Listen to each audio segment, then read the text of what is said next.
more to discuss, but definitely every 2 weeks. And yeah, the main point of today's discussion is around our partnerships and how that looks as we move forward. Obviously, it's more of a Web2 setup at the minute, as we've been discussing on Discord, and how we're going to sort of evolve from that and move to a more peer-to-peer connection. And then also talking about the DAO and how that will move forward, how that will shape as we build out, and how that impact. I think a few questions around how what we're doing at the minute impacts the DAO. So, and obviously LIF, we're going to mention a bit about the token as well. So. If we'll just jump straight in there, we did get a few questions as well from the community. If people join and want to ask any questions, then feel free.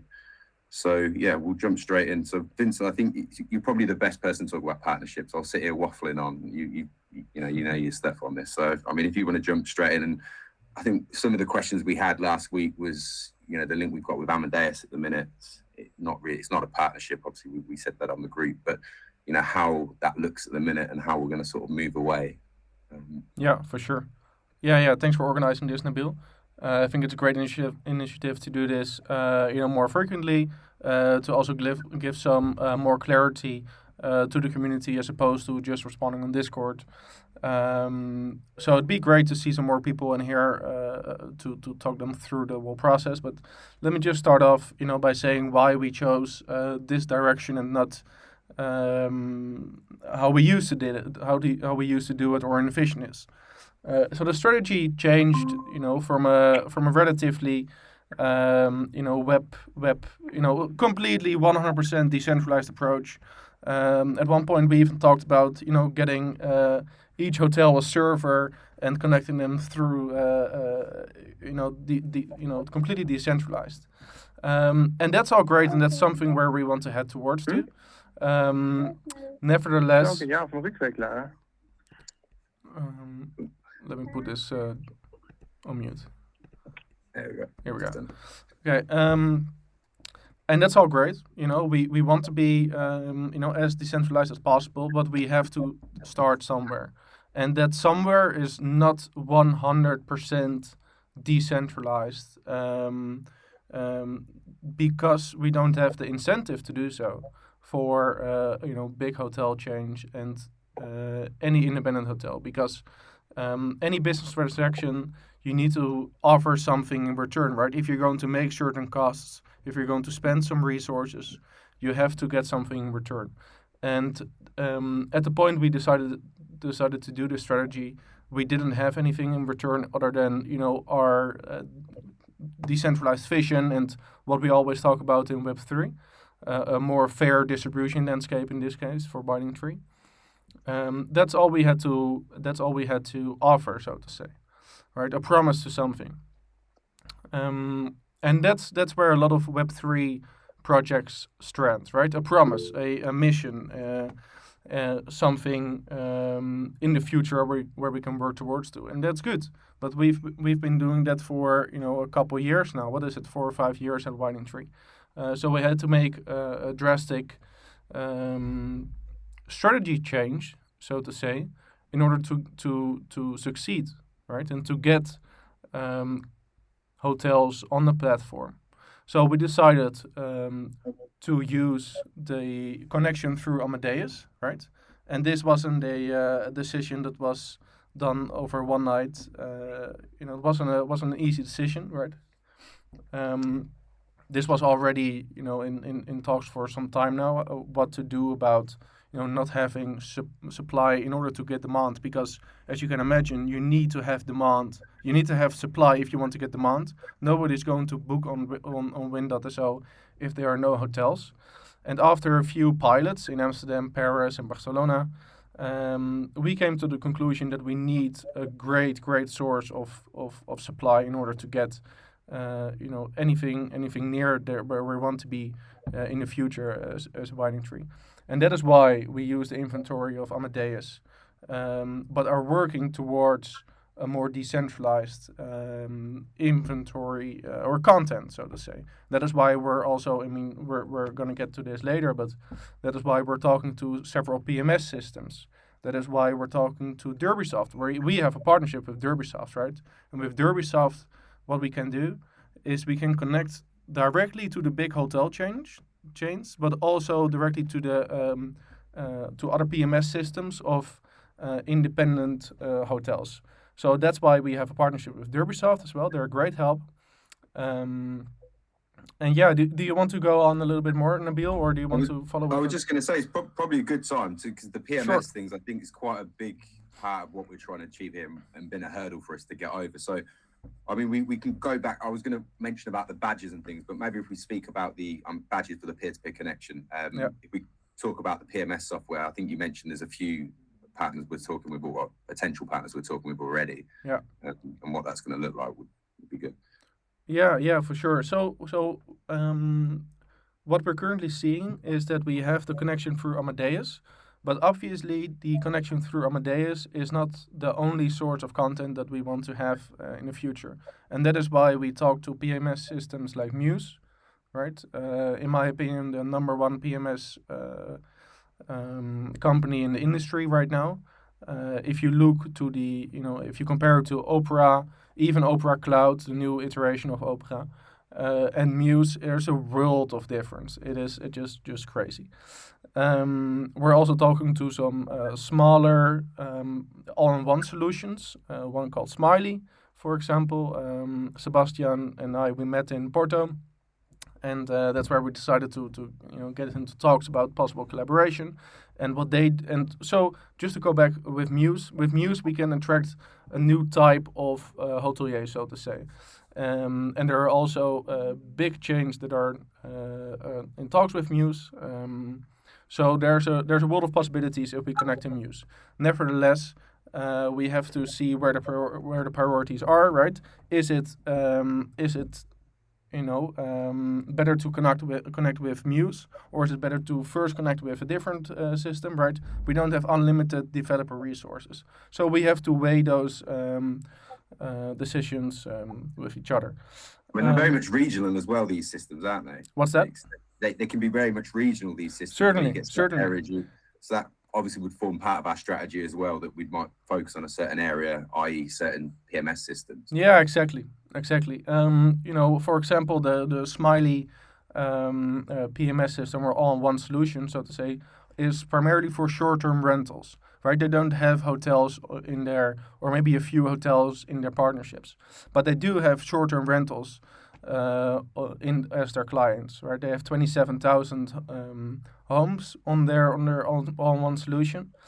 And that being said, one of the things that is interesting to mention with them is that they have 60% in France, right?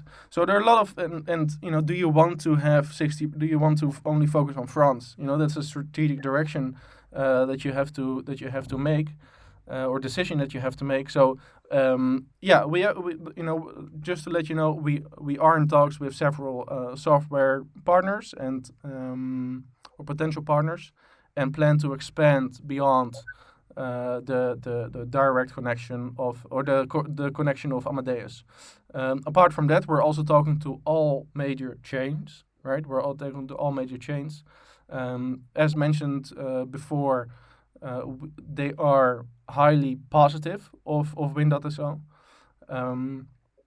which is interesting to see, because 2 years ago they were all super scared and confused, and that scary part for them has gone away. There's more.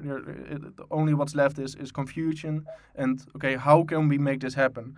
It's more a connectivity issue than a business issue. They see the potential. They see the profits that they could have when partnering up with Winding Tree. So that's an interesting development over the past 2 years.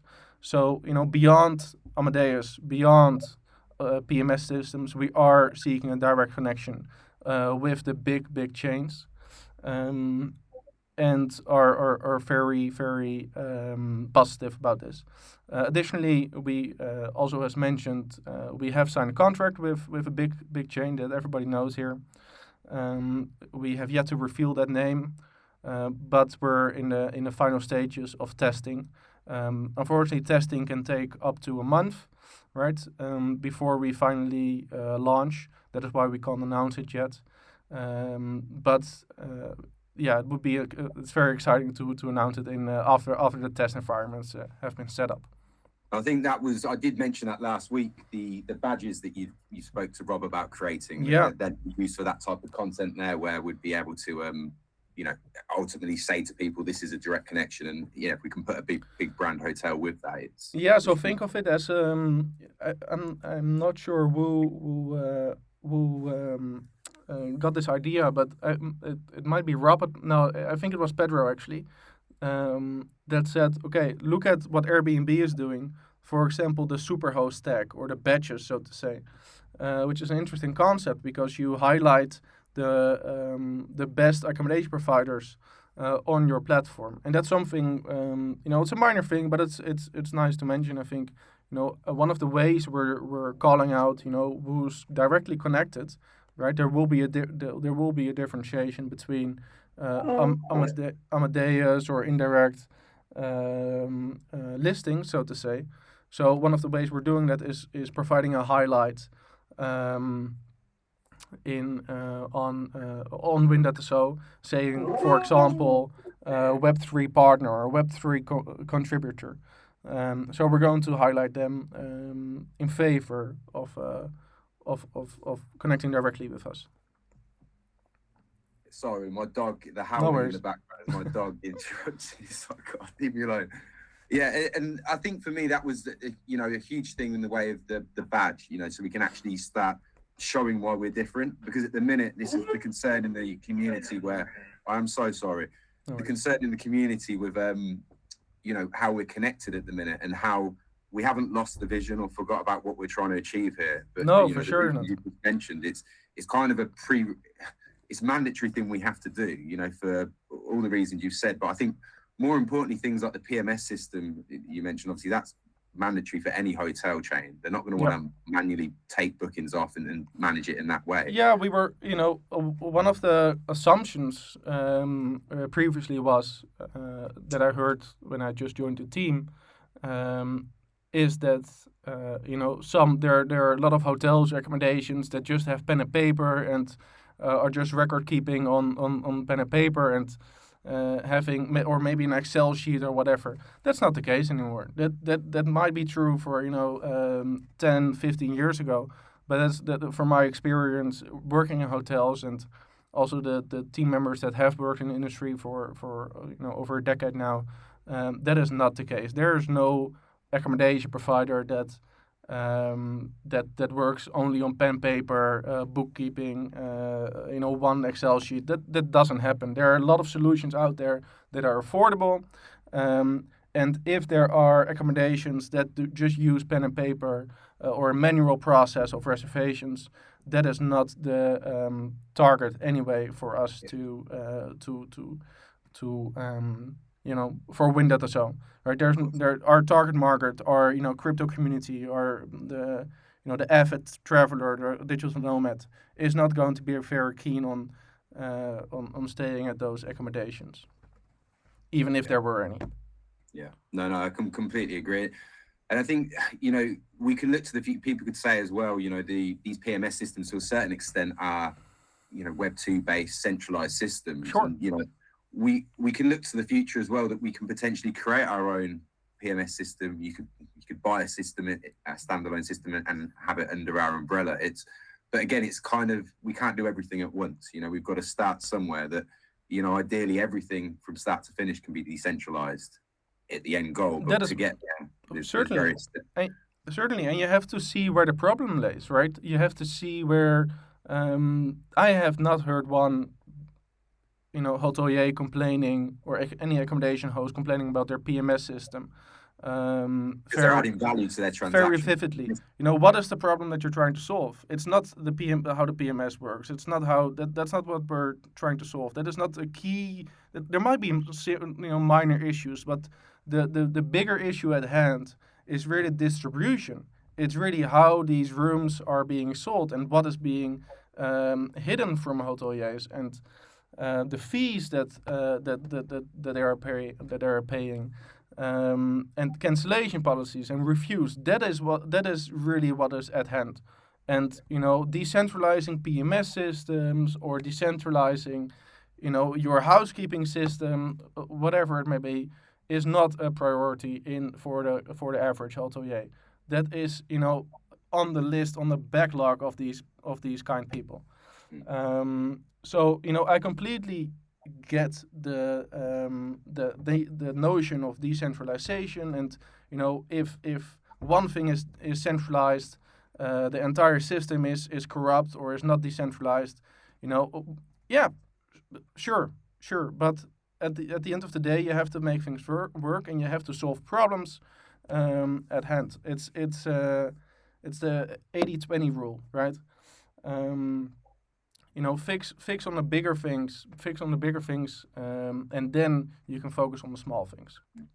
I always say in this day and age of the world we're going towards, decentralized world, let's say, if you want to make money, you need to be adding value to the transaction in some shape or form. You can't just create code now and make, a certain percentage off that, like it's been happening for so long now. That, for argument's sake, PMS systems, you just said this, they're adding value to the transaction. There's not an issue there. You could maybe argue the cost could be lower if it's more decentralized, but again, there'd always be associated costs, let's say, with that, but albeit smaller.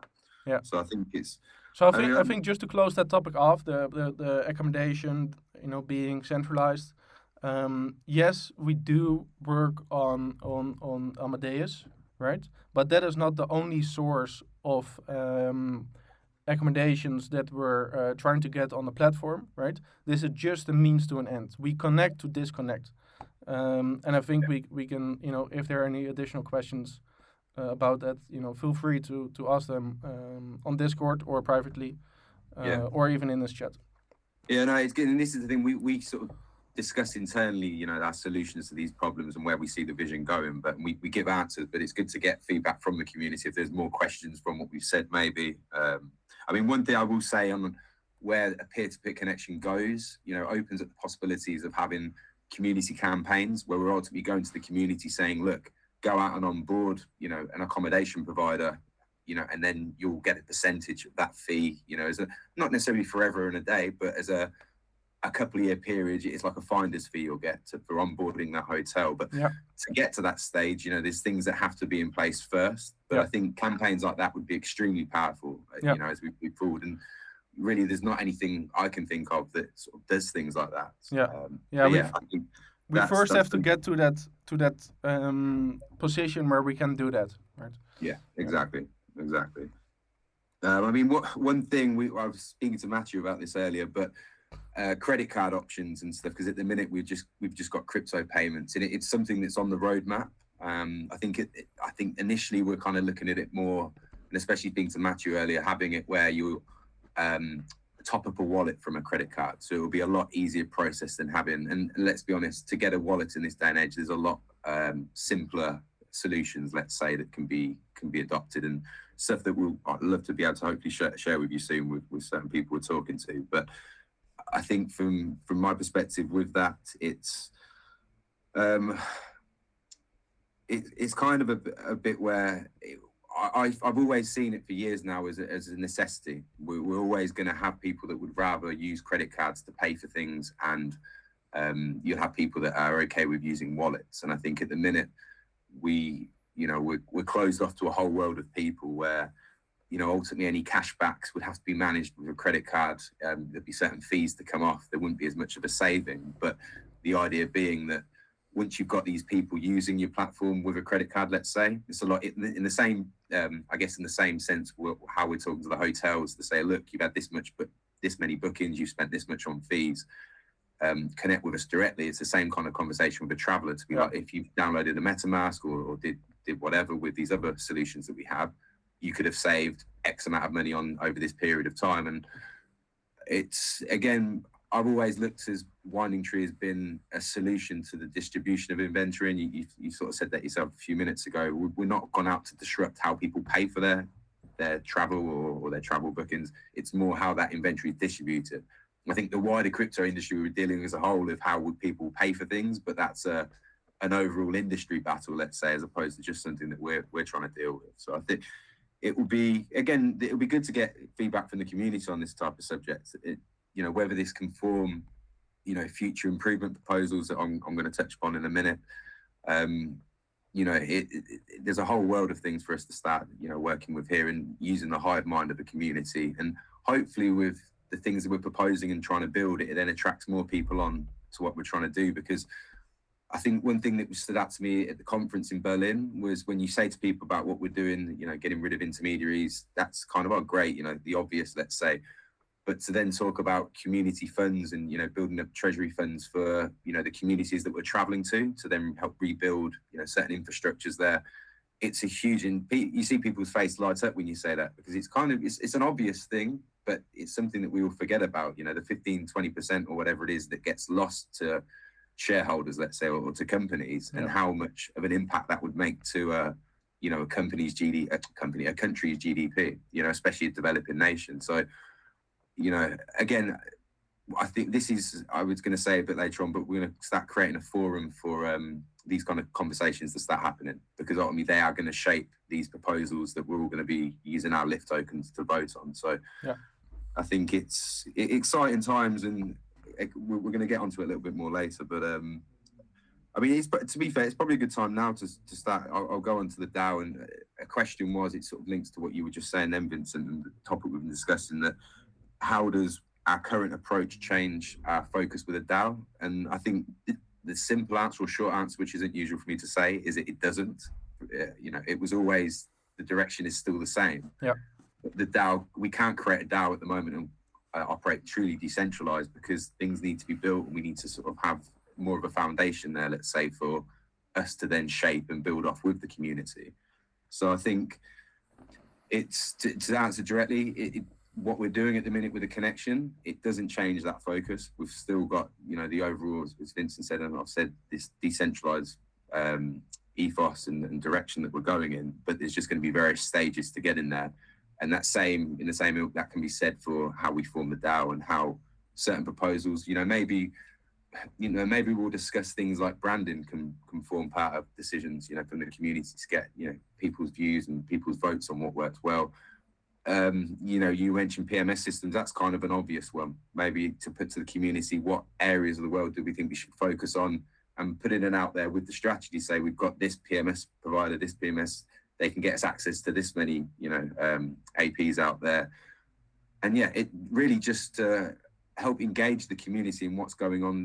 This is what this calls here, to help engage in, the projects and the features that are coming forward. But the proposals are there as for us all to get involved with and shape and, help evolve and build what we're doing here. Because it's, as we keep saying, it's not a business. It might replicate more of a business in this day and age, but it's certainly not going to be that in the future as it's built out and really worked upon. So I've mentioned then, I was going to say a little bit more about the WIT. So I've kind of gone in, for me, another one that I've been sort of talking about internally is having sort of a fee that would be a fixed fee, let's say, that would be put on every booking, call it 1 or 2%, that would be given to a charity. And that charity being something that, more so in the early stages, it would be quite a big, top level charity, let's say education or something like that.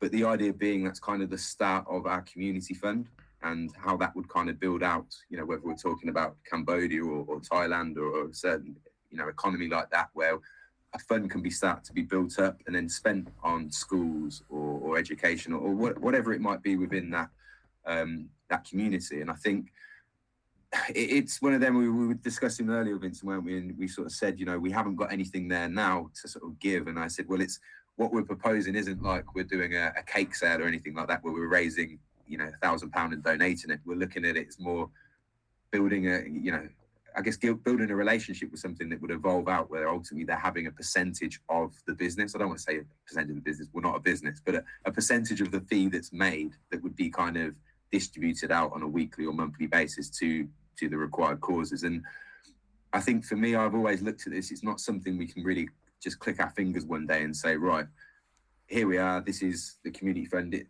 something that should be built out organically. And I kind of think starting with something that is maybe a top level international charity that can be split out into the various communities, but then a recycling project or an ocean cleanup can then be brought into that as well. And I'd like to think, and again, from the reactions I kind of get when you speak to people and they kind of understand, I think it solidifies in people's brain what we're actually doing here. It's not something we're building for, for shareholders or anything like that. I mean, one thing, and I hadn't mentioned this before, but I've sort of said it on previous conversations in Telegram and on Discord, but having it where token holders could get a proportion of the, whether it's point of 1%, 0.5% or something, but that could be distributed to token holders.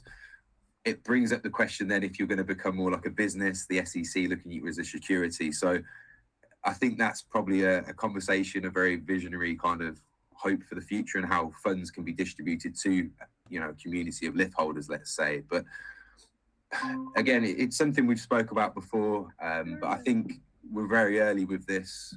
These kind of things, potentially at the minute would be classed as security, but as more things getting put in place by the governments around the world, that something like that could be better managed and, really be an attraction for people to come on and, why not share the profits with the community, or a certain proportion of the profits, let's say, as opposed to it just going anywhere. But, I think that's kind of detracts maybe a little bit away from having a community fund and things like that. But Yeah, I mean, yeah, what we were talking about as well, like, let's first build a product that we can actually use, and that is going to generate a profit for every stakeholder that is out there, including hoteliers, including LIF holders, including the team, exactly. before we decide on anything like that.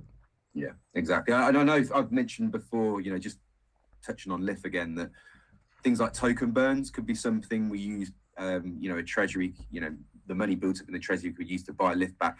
And I'm not dead set on a token burn. I know it's been used by other projects, as an incentive to encourage, good governance decisions. But again, this could form an improvement proposal, a whip that could come forward, where the community decide whether there is an appetite for a burn, token burn, Sure. or buyback and burn. So there's a lot that can be done. And us, just staying on LIF with just staking, that was obviously the big part of its utility, helping to prevent spam, that kind of thing. That has been shelved at the minute, and it's probably more testament to how we're set up and the current model we're working with.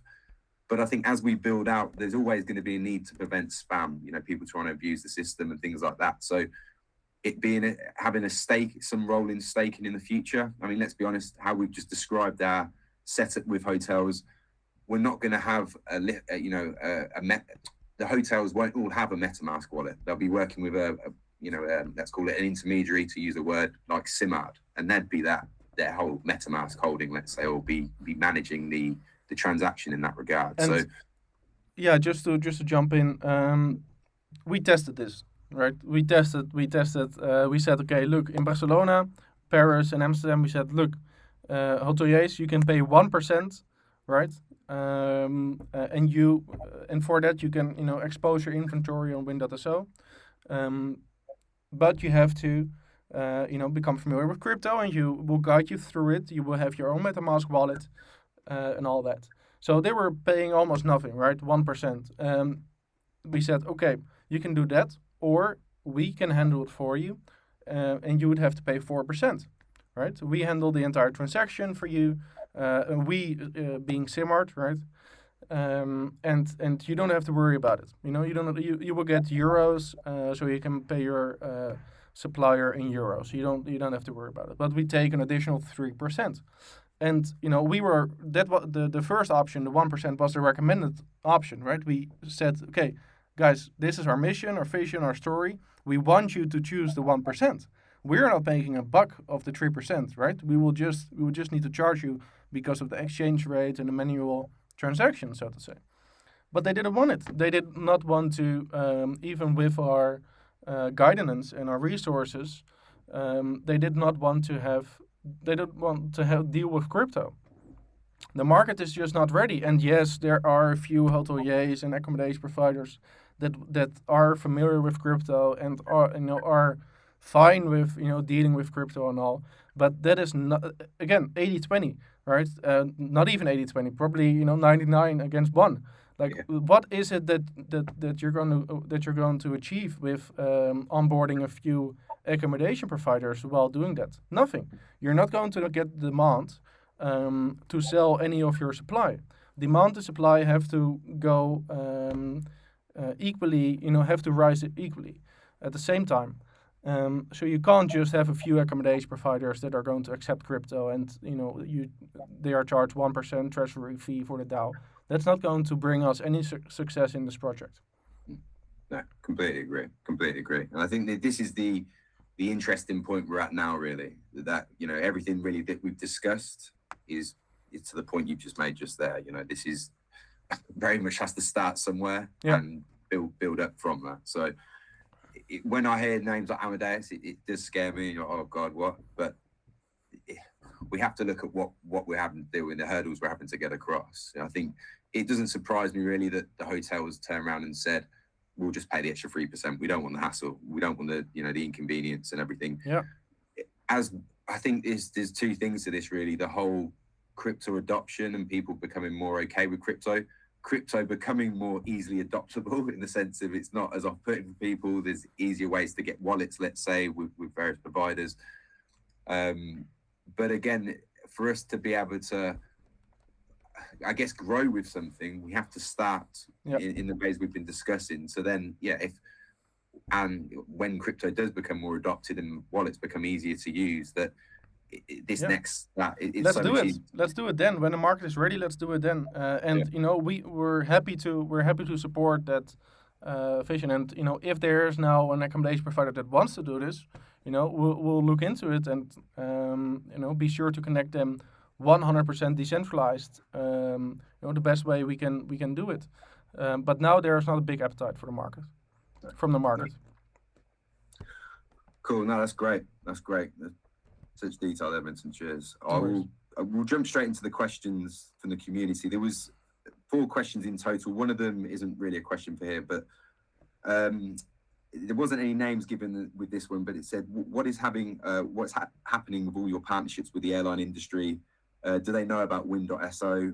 What is the current state of the partnerships and what is going on? They mention a name of one of our corporate customers there, which we're not actually allowed to mention. So the person sent the question know who the person is, but to talk about the corporate customer, that is still happening. That connection is still there with the hotel provider. I know that there's other things going on with the airline provider. There is other things, I think, Vincent, I'm not sure how close to it you are with onboarding hotels to that platform, but I know that's still an ongoing relationship that is really only being built on. It's working. We've proved the system is there, ticking over. It's just the case now of building out on that. Obviously, it's more of a B2B connection than a B2C thing that we're talking about Win.so. Yeah, I mean, this is really a commercial activity from Simart. Doesn't really have a lot of involvement apart from technical infrastructure from Winding Tree. So I would these are Simart questions, and these are not really Winding Tree questions. Winding Tree really provides only the technical knowledge, the technical infrastructure for Simart, and Simart is a centralized commercial entity that has its own commercial partnerships. With the clients that you talked about. Yeah. No, and I think this is it. What's there is kind of proving how I look at it anyway. It's proving something's how it works. It's not fully using the system right now, but it's ultimately using a peer-to-peer connection so people can buy whether flights or hotel rooms. Yeah. That as that relationship flourishes, it can then be more onboarded into the platform that we've got now. And I mean, just we said about the airlines. Pedro is the one that's closest to this, and I spoke to him earlier. He's very close with a lot of big airlines. And I know he's constantly he's been at quite a few presentations and conferences and stuff with the airline industry. It's something that will be implemented. It's on the roadmap. But I mentioned this before. There's a lot more intricacies that go into an airline booking, i.e. passenger data that in itself needs to be managed correctly on our side. We're not going to be able to necessarily move to a fully decentralized approach to that, but there's going to be a lot there that, let's say, we need to manage. It's a different beast. It's a different beast. It's completely different. Like from a theoretical perspective, you could say, the same kind of intermediaries in the airline industry and all, but from a practical perspective, it's a completely different beast. There's a lot of different technical practicalities that we have to create that are not the same in the hotel industry. Different systems, different practices, different players, different stakeholders, different shareholders. So let's focus on the accommodation industry first, and then talk about airline industry. Happy to do it, but we can't lose our focus. We've got to do this right first, get this working, Yeah. and then we build on top, really. Exactly. And then the next question is, why do I have the feeling you want to transition to a DAO at the time you spend all the ICO funds? If you're a true believer in this idea, transfer remaining funds immediately and not only use this LIF. And then a bleep word, a bleep coin has more value. I think we all know that. I won't use the word, but Nice. I think from my perspective, and speaking to some of the team earlier, the DAO was never going to be something that was going to happen 2 years ago, let's say, or was really planned to come in that soon. It was really from how I look at it, when we did the multi-sig just over a year ago, that was really the start of us becoming that DAO. And there was plans 6 months ago. As some of us know, there's 4 proposals currently sitting there in drafts that, 2 of which I think will be used more sooner rather than later. The other 2 will probably be more put on the shelf for a later day. But we would probably be further down that road, let's say, of becoming a DAO. But with certain people leaving, the focus has changed, as we've said.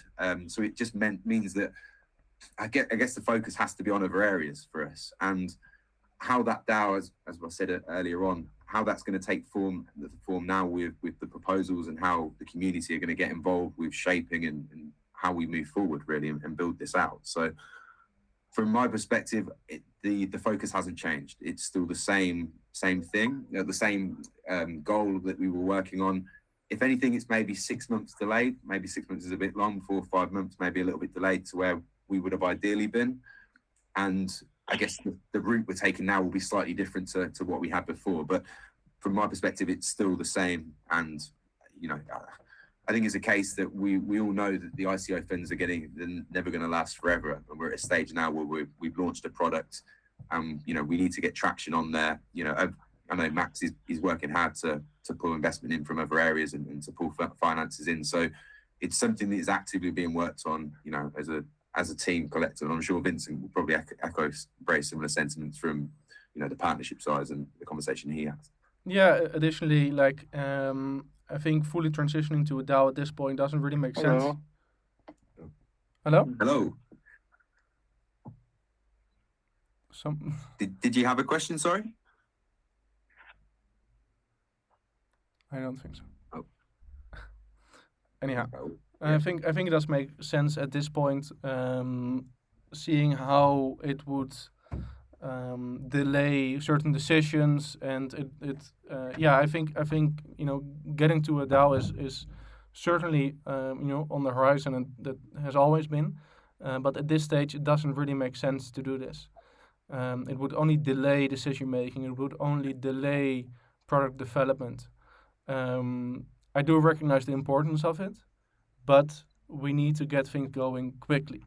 As Nabil mentioned, we have limited funds, and those funds should be spent wisely, of course. And I truly believe we have a super dedicated and knowledgeable team, right, with decades of experience in hospitality.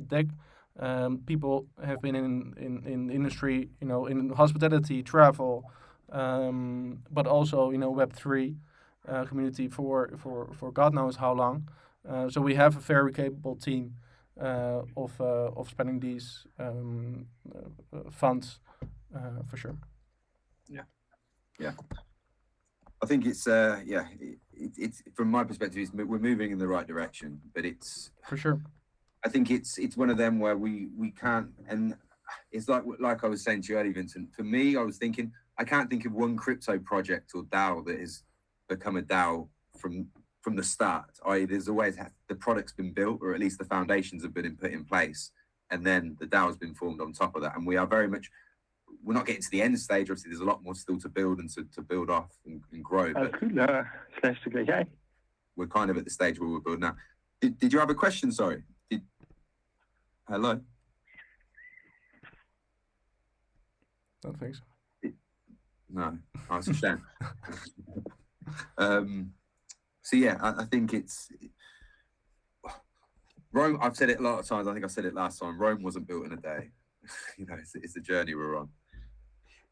The other question was from Julian, or two questions from Julian.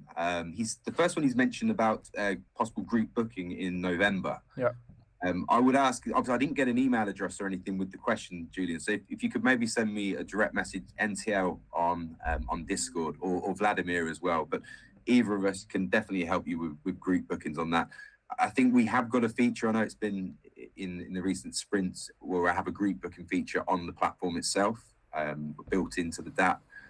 I'm not sure if that's coming, speaking out of turn, it's sooner rather than later. But for now, we can certainly help you with that, with the group booking. Yeah, for sure. And we're bringing out a feature specifically brought for groups.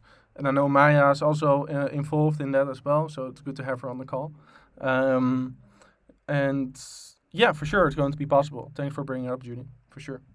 I think the best way to go about this is indeed send a message to Nabil or Vladimir, and then we can keep you updated once it's live. Or we can also, and we can definitely also assist your group in this booking process, for sure. Yeah, definitely. The final question was, and I kind of answered this earlier inadvertently, but it says, do hotels listed on Win.so have a MetaMask account set up? No, they don't. I guess as we go out, as we were saying, into the peer-to-peer connection, naturally you'll have to form more of a MetaMask connection. But I think, as you said, Vincent, there's going to be stages to this. So, for argument's sake, Simad have the MetaMask wallet for a lot of hotels, and they'd be the ones to kind of manage that Web3 connection. It's not scalable. Try operating, MetaMask as a crypto native, that has been there, since the beginning of whatever coin or of blockchain. Try operating it, on a regular basis, daily basis, or it's not scalable. And the MetaMask people, I spoke to them last in Barcelona, actually, Eve Barcelona, and I believe that's their biggest investment this year is user experience, right? Because the user experience and the steps that users have to go through with MetaMask for native people even is not adequate enough and not suitable for the average hotelier that has just been through Corona and has to pay energy bills that went up through the roof. They don't want to worry about learning how MetaMask works. Few exceptions there. It's not feasible, guys. It really isn't. And I encourage anyone to tell me otherwise. Feel free to send me a message or jump on a call and convince me otherwise. But in my honest opinion, it's not scalable for this moment. Maybe in 2-3 years, sure, that everybody will have their own wallet, and user experience is great. But for now, it's not possible. I think this is key, how we've got to build something where we can bolt these things on in the future, or bolt off, as the case may be, as people become more accustomed, let's say, to using wallets. And let's be honest, like I said earlier, it becomes more accessible as well for people. So the barriers for people to actually get a wallet aren't as high as they are now, let's say. Yeah. So I was just looking, I don't think there was any other questions we've had on Discord or anything since. There's none on the chat here. We've it's been a good call, actually. It's a shame there wasn't a few more people present, but I think we've gone into a lot of detail and hopefully answered some or all of the questions the community have had recently, and, alleviated any concerns that people have. So yeah, I don't think there's going to be any more questions. So guys, although last time people jumped onto the call late and said, "Oh, is the call finished?" So we jumped in for an impromptu questions at the end. So whether that's going to happen again, we'll see. But guys, thank you ever so much, Vincent and Maya. Thank you for being present. And for your answers, has been great. Thank you, Nabil. Thank you for organizing. Next one. Thank you, Nabil. Thank you, Vincent. Thanks, guys. Ciao.